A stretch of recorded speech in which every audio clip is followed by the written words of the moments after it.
Ladies and gentlemen, boys and girls, mothers and fathers, brothers and sisters, aunts and uncles and cousins, of course, and nanas and papas, or if you prefer, grandmothers and grandfathers, and baseball fans everywhere. Hello and welcome to this edition of the Valley Baseball League podcast. My name is Graham Knight, and on behalf of the Valley Baseball League and the teams in this league, it is my pleasure to welcome you here tonight to a place we call the Analytic Zone. Yeah. I know that it should read something along the lines of this. It's in the middle ground between light and shadow, between science and superstition, and it lies between the pit of man's fear and the summit of his knowledge. This is the dimension of the imagination. It is the area which we call the Twilight Zone. You know, I've taken a few liberties. Personally, I think it sounds a lot better like this. It's in the middle ground between home plate and home plate, between the math of 6 plus 4 plus 3 equals 2, and the superstition that has players everywhere not changing their underwear for the entire season. And it lies between the windup and the summit of his accomplishments. This is the dimension of the analytic, a place we call the Analytic Zone. So what happens tonight? We're going to have a John Leonard partay. The guy is an animal, an analytic animal. And you're going to get to find out just how much of an animal he is, because starting tonight, we're going to introduce you to him, and then we're going to dial into it. Yeah, deep dive into it. We're going to talk about the league and the players from the league. We're going to dive into the all-decade team and the stat lines for those players. We're going to talk about where they are now, kind of what they did when they were in the league, and we're going to really get into the 2019 season. It is, for those of you who are counting May 6th, that means we are 23 days from the start of our season, May 29th. We're going to replay the best 42 games from 2019, including the playoffs and championships. And yeah, I know you're like, oh, well, I already saw it. Yeah, maybe you did. But you know what we're going to do? We're going to go back through it, and we're going to do a deep dive into who played, where they are now, what kind of highlights we missed. We're going to give you kind of an added dimension, and including interviews with the players. Andrew Check, remember him? He is, we're going to talk to him. He had an amazing season here. Then went on at the end of the season to play a little bit in Cape Cod. There are lots of other players like him who played in this league last season. And if you want to follow along, one of the best tools you can get a hold of is John Leonard's 2019 annual. It's 260 plus pages of data and stats. 85,000 words. Joe Harmon, who works with me on these podcasts, said he's been reading it, and he said it's a great read. You know, it's not kind of the dry RBIs, whips you'd expect from an annual. He said it's got a nice narrative to it. So find out for yourself. It's $10, and it'll be a great tool as we begin our season on May 29th. Anyway, enough out of me. For those of you who don't know him and haven't had a chance to meet him, it's my honor and privilege to turn this over to Jeremy Huber and a conversation we had between myself, Jeremy, and Mr. John Leonard. Welcome to this place we call the Analytic Zone. Welcome into another edition of the VBL podcast. I'm your host, Jeremy Huber, voice of the Purcellville Cannons. Lucky enough to be joined by two gentlemen today. We're joined by Media Relations Director of the Valley League, John Leonard, also head of Isomer Media, guy behind all the web streams for the Valley League, Graham Knight. Gentlemen, thank you both for joining us today. Thanks for having me on. Hey, thanks, Jeremy. John, let's start with you. It's funny, you know, normally you'd be gearing up for early season, still 2 months away if we were on a normal calendar with normal situations. Things obviously have changed with the Valley cancellation. I guess let's start there. What were your immediate thoughts for you when you heard that the Valley League season would be going by the wayside due to the coronavirus pandemic? Well, obviously, I'm really disappointed that we're not going to have baseball this summer.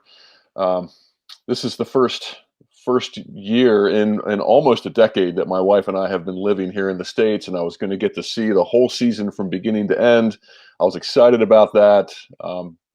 As media relations director, I was working on getting the schedule set up and on the website, looking ahead to some of my other duties with the All-Star game and things like that. And now, obviously, all of that is gone.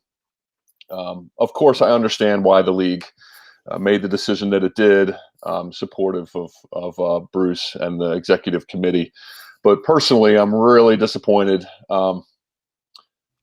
And those of you who follow my website, All Things Valley League, you know that I report on the league all season long, write thousands and thousands of words every week, and now all of that content won't be there, and so I'll have to create some content this summer instead of just reporting on what's happening.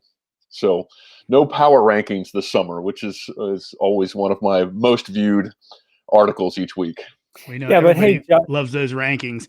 I think we were talking about this. Obviously, some of the things, the content we're trying to create with the Valley League. I think Graham, a little bit more on that. Graham, what are some initiatives that both you and John may be getting together to try and give the Valley League fans their fix? well, John was just talking about the fact that he won't have any new content to create for the 2020 season. But what I think most people don't realize is John went to town on the 2019 season, and after the season closed out, published the what's it called, John? Can you remind me of the name? The Valley League Annual. It's the 2019 Valley League Annual, which is still available for purchase if anybody's interested. Yeah. Yeah, well, still available, but let's talk about still relevant. I mean, listen, we're all heartbroken that there's no new baseball this season. We all hold out hope that major leagues will be able to come up with some solution to get some games in, but that looks problematic at best. So the best option we can is, and one of my favorite sayings of all time is, what do fishermen do when they can't fish? And the answer is they mend their nets. So as we heard from Bruce Alger this year, the Newmarket Rebels are looking at redoing their outfield fence. It's something they wanted to do for years. John, how many pages is that annual? It's about 260 pages, I think. It's about like 85,000 words, something like that. Yeah, so there's a lot of information about the 2019 season that people haven't had a chance to digest yet. So while I'm heartbroken that the season's not going to be happening, I mean, look, I'm 3 years into an initiative to bring the Valley baseball games to fans everywhere. 3 years ago this year, I started live streaming all of these games. Last year, we had all of them on. I've been working hard to get the All-Star game on ESPN. This year, we were working on an initiative to get the games up on Masson. Really eager to bring the content that happens and this excitement that happens in the Valley Baseball League to baseball fans everywhere. So what I get to do this year is John and I already started working on identifying the best games from the 2019 season. And I have games dating back to even the 2017 season. So what we'll do is we're going to go back and recap some of the stuff that happened. We'll be able to take a really close look at the players who played there and some of the craziness that happened. For example, the Stanton Braves game, I think it was 9-1 going into the bottom of the ninth. And the Braves came back to tie it up at the end of the ninth, went into the 10th. John, remember the highlights of that game? Oh, I can't do it off the top of my head, but I think it was even more than 9-1. It might have been something like 12-1 that the Braves came back and tied that game. Yeah, well, whatever. Anyway, I won't spoil it for you, but it was we went back and looked. It was 1907, where before we could find anything that kind of came close in the major leagues to that kind of comeback. So, one of the things we're doing here with you, Jeremy, as well, is just trying to create some content. There's a lot of stuff that happens behind the scenes in the Valley Baseball League. For example, one of the guys we recently talked to was Mike Smith. Mike Smith, when you ask him, like, what kind of highlights are there from your team, and he obviously the head coach of the Winchester Royals. One of my favorite stories from the Winchester Royals is the story of Dayton Moore. Dayton Moore was inducted into the Valley League Baseball Hall of Fame in 2016. I got a chance to interview him. Anyway, back in the 70s, Dayton Moore had come out of coaching from George Mason and took on the Winchester Royals, was head coach there for a couple of years, and then went on to be general manager with the Kansas City Royals. I love how he stayed with the Royals and took them to the World Series in 2015. They won that year. To me, most people don't know about that. And so 2020, while it won't be a season of Valley League baseball, and nonstop action. What it will be is a chance to learn all of those great fun facts about the Valley League that, maybe some people just don't know. And John, that's one of the things I think that looking quickly through that annual, that there really is a good grasp of Valley League history there, of going back deep into the players who are in the Valley League, different guys who are currently playing at the college level. Talk a bit about that and putting that together, and maybe some things that maybe surprise people when they see some of those famous names they know from the big leagues who got a good start or maybe a good push playing in the Shenandoah Valley. Well, it really is. It almost seems like fans have not all fans, of course, but some fans have sort of a time frame that they spend time with the Valley. I don't know if it's when their kids are interested, but it's very easy then to lose focus on some of those guys that played a long time ago. So one of the projects I'm doing right now is I'm doing the top 42 hitters that the Valley League has ever produced. And I'm doing Twitter polls every day on a certain pair, and then whoever gets the most votes, they move on. I don't really care who wins. I mean, it's a popularity contest, but I'm just trying to drum up some interest. So it's really fun when you find names like Mo Vaughn and Steve Finley, Reggie Sanders, Mike Lowell, for example, Juan Pierre. I mean, some of these names people know about and have been inducted into the Valley League Hall of Fame. And of course, I'm a little older, so I remember some of those guys when they played in the major leagues. But I've had a lot of fun looking up some of those details. And it's actually funny when you look at it, with the proliferation of college baseball now. I know from personal experience, some of the guys on one of the good Purcellville Cannons teams a couple of years ago played at Loyola Marymount. They ended up playing in a tournament game that was broadcast where they beat UCLA, a really big deal. So that kind of has given baseball fans a little better vehicle to follow these guys after they move on. You're not just waiting for the pros. You might see them the very next year playing in the big dance and doing some big things there. Was that Trevin Escara? Was that who that was? There. Kenny Oyama as well, one of the big, the little guys, but with a big following in Purcellville. Also want to talk to you, John, about one of the initiatives you guys doing, an all-decade team. Yes, I already did the decade teams and published it on my website back in December. It was one of those projects that came to me suddenly when I saw other sports outlets doing the same thing. It was a lot of fun to research.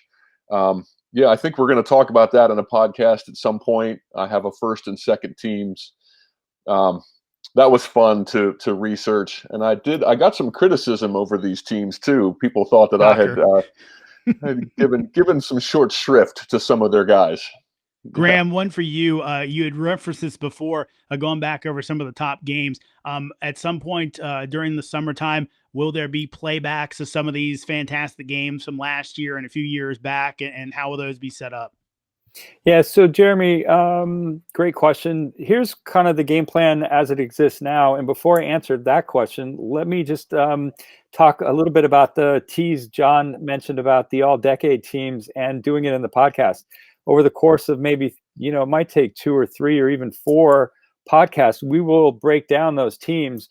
And one of the things I think that, social media lets us do is this is a two-way conversation. So, we'll present the all-decade team, but it'll be fun to talk about and get some feedback from our fans. Hey, what do you think? Should Daniel Murphy be on that team? How about Brett Gardner? By the way, 2 names of people I'm hoping to get on our podcast in the very near future. That said, let's talk about what the game plan is for playing these games back. We've identified 10 games to start with from the 2019 season. So we're going to start to assemble those games and put them together. We'll bring some detailed analysis that we weren't able to provide when we did those games. But I also have games from 2018 and 2017. And so before we even start, want to help people orient them by maybe going back to look at the 2017 All-Star game. But anyway, we'll go through, we'll have those 10 games that we've identified. We're going to identify at least 32 others, and we'll bring a full season of playbacks.